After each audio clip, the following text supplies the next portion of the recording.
Vamos ler todos juntos?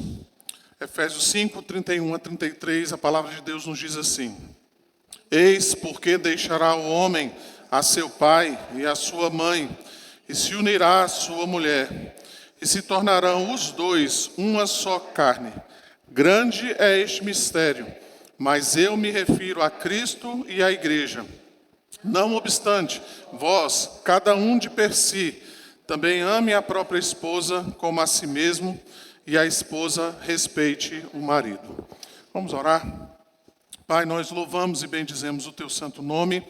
Nós te damos graças, ó Deus, por tua misericórdia, por tua palavra, Senhor, que pode ser lida, explicada, Senhor, aos nossos corações nessa noite.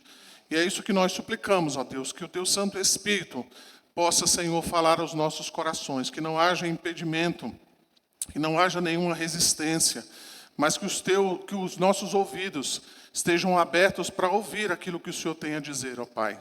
Nós suplicamos que o Senhor possa dirigir, Senhor, o nosso coração, a fim de que tudo aquilo que for dito nessa noite seja para a louvor e glória do teu santo nome e para a edificação das nossas vidas, ó Pai. É o que nós te suplicamos e te pedimos em nome de Jesus. Amém. Agur, que é o autor do provérbio de número 30, ele afirma o seguinte nos versos 18 a 19. Ele diz assim: há 3 coisas que são maravilhosas demais para mim. Sim, há 4 que eu não entendo.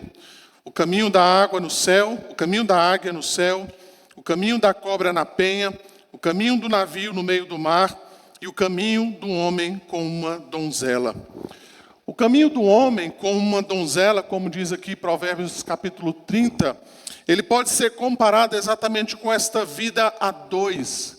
Apenas o casamento é capaz de tornar 2 pessoas completamente distintas em uma só carne. As mulheres, que estão aqui presentes, mesmo um filho gerado no ventre, mesmo esse período então de gestação, não é capaz de fazer ou trazer essa experiência que somente o casamento pode trazer. O que a gente vai ver é exatamente que o apóstolo Paulo, ele vem nos ensinando que é no lar que começa a nossa sujeição a Cristo. A gente deu uma olhadinha exatamente nisso, no capítulo 5, aí no verso de número 21, Paulo então falando a respeito da sujeição que cada filho de Deus, que cada crente deve ter ao próprio Senhor Jesus Cristo. E como isso, então, começa dentro do nosso lar. Então, ele vai dizer que as mulheres devem ser submissas aos seus maridos, os maridos, então, devem ser amorosos com a sua própria esposa, e tudo isso, na verdade, é a aplicação deste princípio de sujeição a Cristo dentro da vida conjugal. Uma mulher, então, sujeita a Cristo, se sujeita ao seu marido. O marido sujeito a Cristo, ele ama a sua esposa e ele está disposto a entregar-se à sua esposa, assim como Cristo entregou-se pela sua igreja. Além disso, então, o apóstolo Paulo ensina que a mulher encontra exatamente a referência para a sua submissão no que diz respeito, então, à submissão da igreja a Cristo. Nós vimos também que o apóstolo Paulo ele vai dizer que o marido encontra em Cristo a sua referência para que ele possa então demonstrar um amor sacrificial pela sua esposa e para que ele também seja o cabeça da sua esposa. Mas o que a gente vai ver hoje aqui, irmãos, é que o apóstolo Paulo então prossegue no seu ensino. E ele vai revelar para nós que o marido e a sua esposa, e Cristo e a sua igreja, são exatamente essas uniões que são semelhantes. Elas são entrelaçadas uma com a outra. E uma dessas uniões, dessa união, serve de base para outra, conforme a gente vai ver daqui a pouquinho. Então vamos dar uma olhadinha no texto que nós acabamos de ler. Veja então que, em primeiro lugar, o apóstolo Paulo então vai falar da união do homem e a sua esposa. Veja o verso 31. Ele vai dizer: eis que deixará o homem a seu pai e a sua mãe, e se unirá à sua mulher, e se tornarão os dois uma só carne. O verso 31, então, nos remete a Gênesis, capítulo 2, os versos 18 a 25. Se você quiser dar uma olhadinha lá, para que nós possamos compreender a palavra de Deus de maneira mais clara. Veja lá, Gênesis 2, os versos 18 a 25.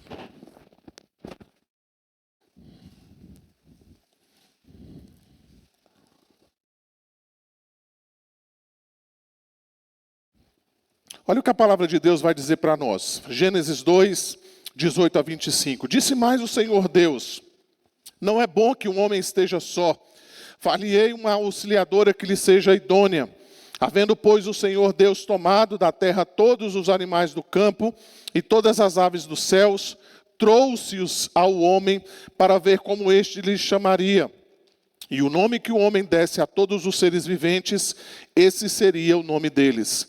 Deu nome o homem a todos os animais domésticos, às aves dos céus e a todos os animais selváticos. Para o homem, todavia, não se achava uma auxiliadora que lhe fosse idônea. Então o Senhor Deus fez cair pesado sono sobre o homem, e este adormeceu. Tomou uma das suas costelas e fechou o lugar com carne.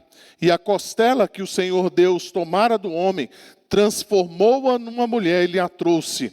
E disse o homem: esta afinal é osso dos meus ossos e carne da minha carne. Chamar-se-á varoa, porque do varão foi tomada. Por isso deixa o homem pai e mãe e se une à sua mulher, tornando-se os dois uma só carne. Ora, um e outro, o homem e sua mulher, estavam nus e não se envergonhavam. Notem então aqui, irmãos, que não apenas há uma beleza na narrativa de Gênesis capítulo 2, mas nós encontramos exatamente o significado dessa relação então chamada casamento. Percebam então que a mulher, ela é tirada de Adão. De acordo então com o verso 21, nós lemos então que é tirado de uma de suas costelas. Ou seja, o relato de Gênesis está mostrando para nós, que a mulher então ela foi criada a partir de Adão. Então percebam que a costela do homem, que agora lhe falta, ela não é reposta, ela não é recolocada, ela não é reconstruída como que numa cirurgia de Deus na vida do homem. Ele não tem mais aquela parte do seu corpo. Essa reposição então que Deus faz a Adão, não é da sua própria costela, mas Deus repõe a Adão exatamente nesta união de Adão com a sua esposa. Então percebam novamente as palavras que nós encontramos aí em Gênesis capítulo 2, no verso de número 23. E disse o homem: esta afinal é osso dos meus ossos, é carne da minha carne. Daí então a afirmação divina no verso de número 24. Por isso, ou seja, porque a mulher é osso dos ossos do homem, ele então deve deixar o pai e a mãe e unir-se à sua mulher. E os dois então se tornam uma só carne. Então olha que coisa bela, irmãos, que nós temos aqui em Gênesis. Deixa o homem, pai e mãe, e se une à sua mulher. É exatamente a conclusão da afirmação que Adão faz. É osso dos meus ossos, é carne da minha carne. Isso quer dizer então que a implicação prática do casamento é que o casamento então ele não é apenas uma união externa, ele não é apenas um acordo social que nós então fazemos diante das autoridades civis ou até mesmo diante das autoridades religiosas. O casamento, então, antes de tudo, ele é a união de duas pessoas numa só. Então, na verdade, irmãos, o casamento é a união de duas partes, de duas pessoas que se completam, que se unem, então, para se tornar apenas uma. Então, essa união vale ressaltar exatamente, então, no fato de que essa união deve acontecer com pessoas do sexo oposto, ou seja, homem e mulher. Qualquer configuração, seja ela qual for, ela não pode ser completa e ela nem sequer pode ser chamada de casamento no que diz respeito, então, àquilo que a Bíblia revela para nós. Então, a união de um homem com a sua mulher, irmãos, ela demonstra, então, de maneira clara, como eu disse aqui agora há pouco, que é exatamente a fusão, exatamente a união de uma pessoa com outra. Conforme eu mencionei agora há pouco, nem mesmo uma mãe pode passar por uma experiência dessa forma. Ainda que ela tenha esse período de gestação, ainda que tenha um ser dentro dela, esse ser não está unido a ela. Somente então o casamento pode trazer isso, essa realidade. Então a ligação dos pais aos filhos, por maior que seja, ela não pode ser comparada a essa ligação que o casamento produz entre um homem e uma mulher.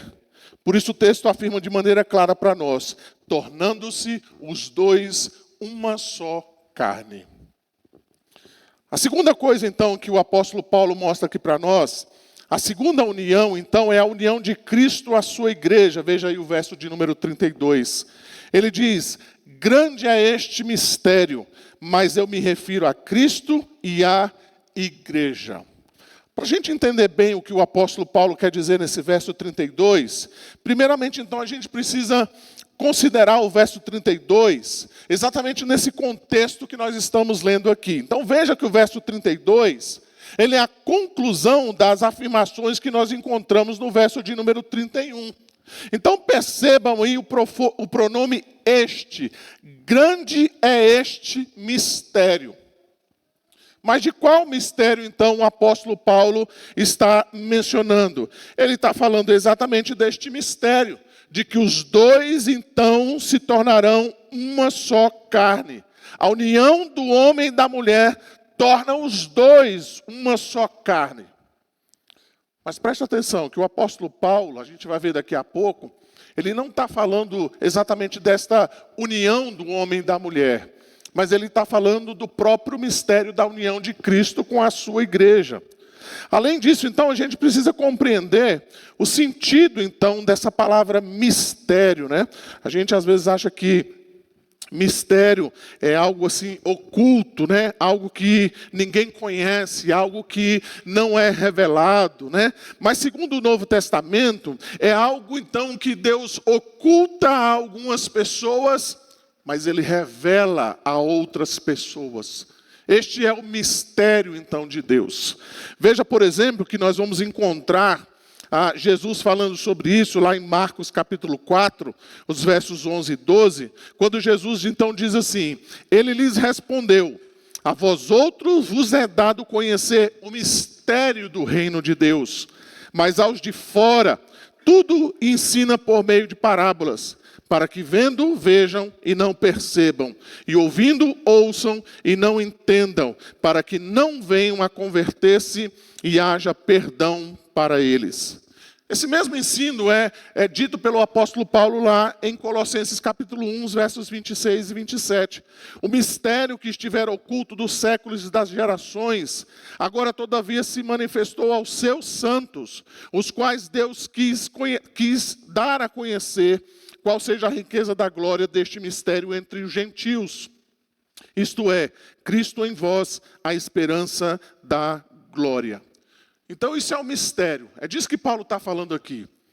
Esse mistério que a alguns, aos de fora, aos incrédulos, aos ímpios, Deus mantém oculto. Mas ele revela aos seus filhos, ele revela aos seus eleitos, ele revela então àqueles que ele deseja então salvar. O mistério, então, mencionado pelo apóstolo Paulo aqui no verso de número 32, diz respeito, então, da relação de Cristo à sua igreja. E esta relação da qual Paulo está comparando do marido, então, com a sua esposa. Então, note novamente aí o verso 32. Ele diz, grande é este mistério. Ou seja, da união do homem com a sua mulher, e quando os dois, então, se tornam uma só carne. Mas ele termina o verso de número 32, dizendo, mas eu me refiro a Cristo e à igreja. Então veja que coisa bela, irmãos, nós temos aqui diante de nós. Paulo não está apenas aplicando o princípio de uma só carne à união do homem e da mulher, mas ele também está aplicando este mesmo princípio no que diz respeito, então, da união de Cristo com a sua igreja. Percebam novamente as correlações que o apóstolo Paulo vem fazendo aqui neste capítulo. Percebam, por exemplo, os versos 24 e 25. Como, porém, a igreja está sujeita a Cristo, assim também as mulheres sejam em tudo submissas aos seus maridos. Maridos, amai a vossa mulher, como também Cristo amou a igreja e a si mesmo se entregou por ela. Logo, irmão, Cristo e a igreja, eles servem então para essa base da relação do marido e da sua esposa. Mas ao mesmo tempo, a relação do marido e da mulher servem como exemplo para este mistério de Cristo e a sua igreja. Veja aí o verso 28, o verso 29 e também o verso de número 30. Assim também os maridos devem amar a sua mulher como o próprio corpo, como também Cristo o faz com a igreja, porque somos membros do seu corpo. O que Paulo está dizendo aqui, meus irmãos, está nos ensinando, é que existe então uma relação íntima entre o marido e a mulher. A esposa, então, não é apenas o corpo externo do seu marido, mas ele é o próprio corpo do marido. Essa mesma ligação, então, diz o apóstolo Paulo, existe entre Cristo e a sua igreja, sendo Cristo, então, o cabeça da sua igreja. Ele cuida, ele alimenta, ele protege, ele santifica a igreja, porque ele não está tratando sobre si mesmo, mas ele está tratando do seu próprio corpo, assim como o marido faz quando ele cuida da sua própria esposa. Então vejam, meus irmãos, que este grande mistério, embora para nós pareça algo complicado e muito elaborado, ele foi revelado a nós.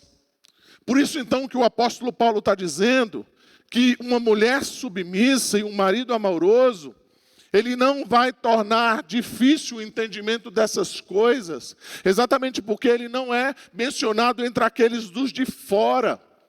Porque foi revelado exatamente a ele essa relação de Cristo com a sua própria igreja. Nós podemos então acrescentar, irmãos, que um marido, então, um cristão, uma esposa que entende a relação de Cristo com a sua igreja, ela vai entender também a relação dela com o seu marido. E o marido cristão, entendendo a relação de Cristo com a sua igreja, também vai entender o seu papel como cristão e vai ser o cabeça da sua esposa. Isso não vai soar estranho. Isso não vai soar algo antiquado. Isso não vai soar como algo cultural. Isso não vai soar como algo antiquado. Mas isso vai refletir, vai se refletir de maneira clara exatamente pelo fato de que Cristo e a igreja se relacionam desta forma. Mas preste atenção ainda no ensino que aparece aqui para nós. Veja então que no Éden, como nós olhamos agora há pouco, nós percebemos então que Adão, ele não estava completo quando Deus o criou. Lhe faltava algo. Lhe faltava então essa companheira, lhe faltava então essa auxiliadora idônea. Veja então que assim Deus, por meio de Adão, lhe dá a sua mulher, Eva. E é exatamente como eu disse agora há pouco, Adão, ou melhor, Eva, não era simplesmente algo externo a Adão. Não era simplesmente uma mulher fora dele. Mas era sua companheira, era sua própria carne. É isso então que nós lemos lá em Gênesis 2:23, e eu vou ler aqui novamente. É osso dos meus ossos e carne da minha carne. E olha que coisa bela então o apóstolo Paulo está aplicando aqui para nós. Ele está dizendo que com Cristo é a mesma coisa. Deus dá origem, o Cristo dá origem à sua igreja. Ele diz em Mateus capítulo 16, verso 18, sobre esta pedra edificarei a minha igreja. Então o que acontece aqui, irmãos, é algo semelhante que aconteceu com Adão. Em Adão, Deus dá origem a Eva e dá então essa completude, essa plenitude então a Adão quando ele recebe então a sua mulher, Aqui também o que nós podemos mencionar é que Cristo então dá origem à sua igreja, mas ele não vive a parte dela. Ele não vive alheio à sua igreja. Ela é o seu próprio corpo. Desse modo, então, nós podemos mencionar que, assim como Adão disse à sua mulher, esta é osso dos meus ossos, carne da minha carne, Cristo pode fazer o mesmo com relação à sua igreja. A igreja, então, é osso dos meus ossos, é carne da minha carne. Se Adão, então, ele deu origem a uma humanidade caída, o segundo ou último Adão, que é Cristo, ele dá origem, então, a uma nova humanidade. Se em Adão todos caem, do segundo Adão, Cristo, todos são santificados. Se no primeiro Adão todos morrem, em Cristo todos são vivificados, são ressuscitados. Se no primeiro Adão, então, nós recebemos culpa e corrupção, no segundo Adão, Cristo, todos nós recebemos justificação e graça.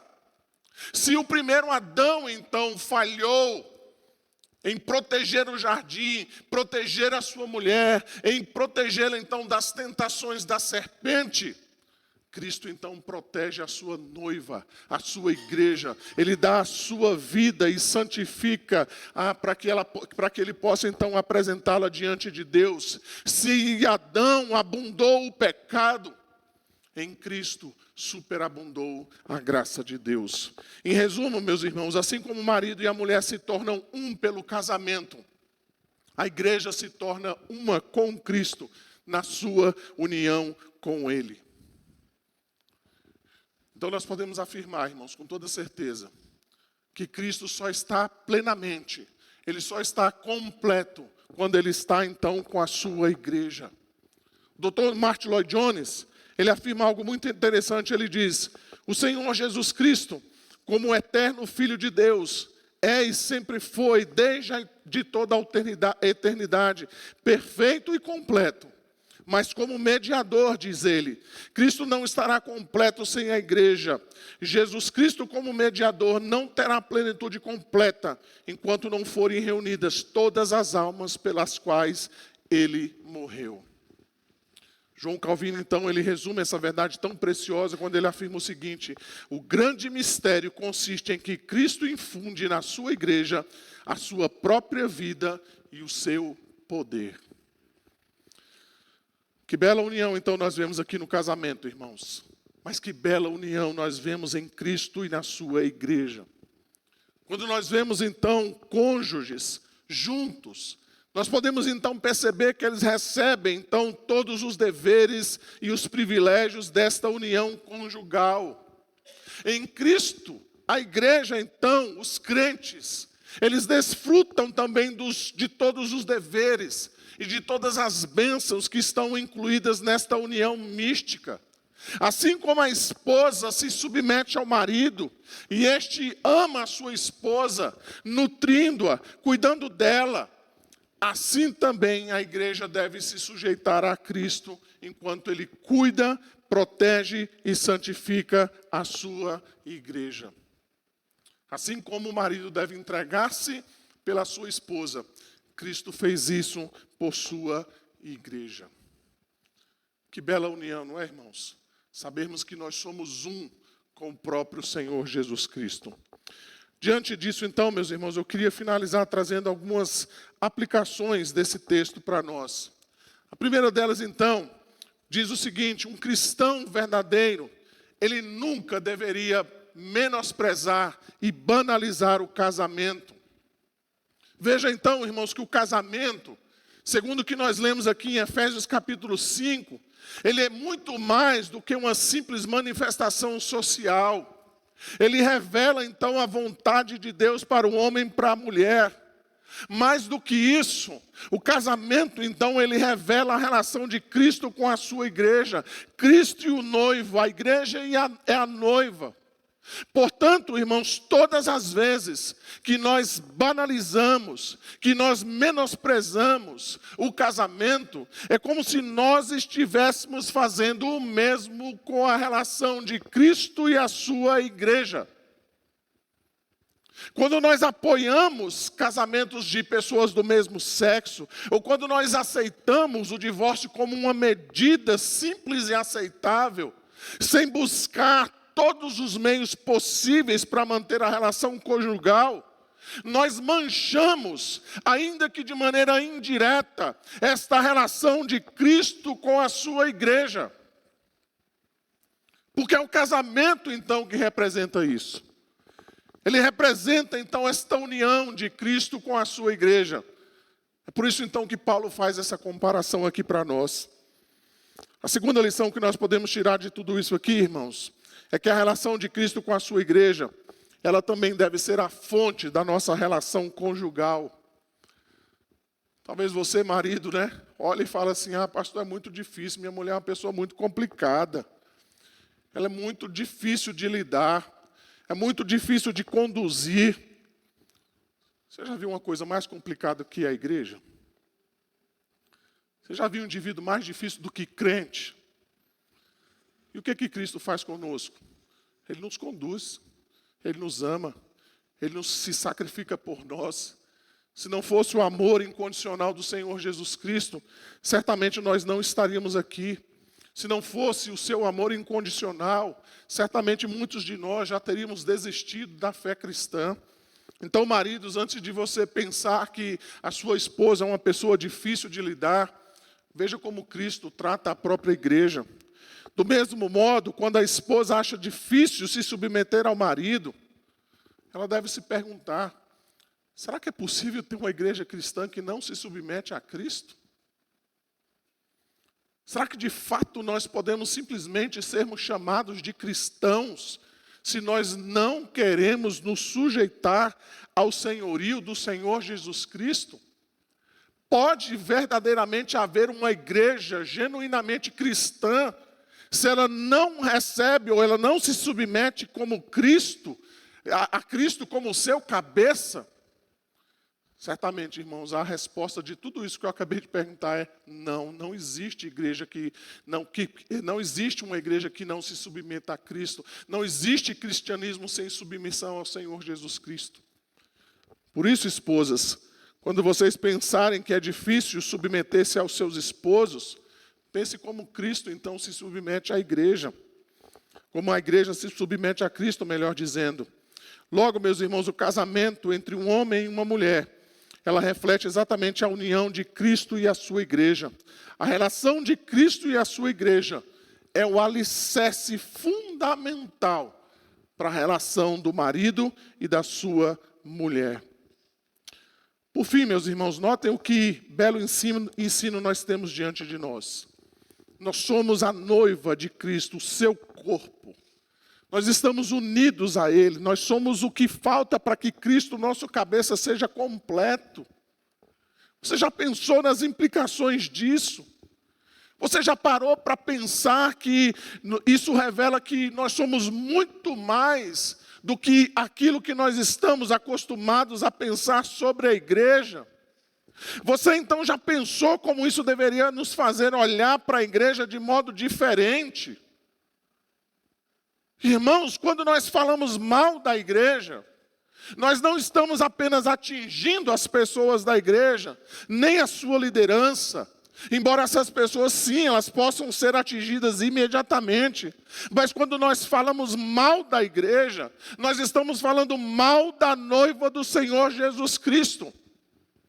Quando nós expomos os defeitos e as rugas da igreja, nós estamos denegrindo Cristo e o seu sacrifício para tornar esta igreja exatamente uma igreja gloriosa, sem mácula, sem ruga, nem coisa semelhante, porém santa e sem defeito.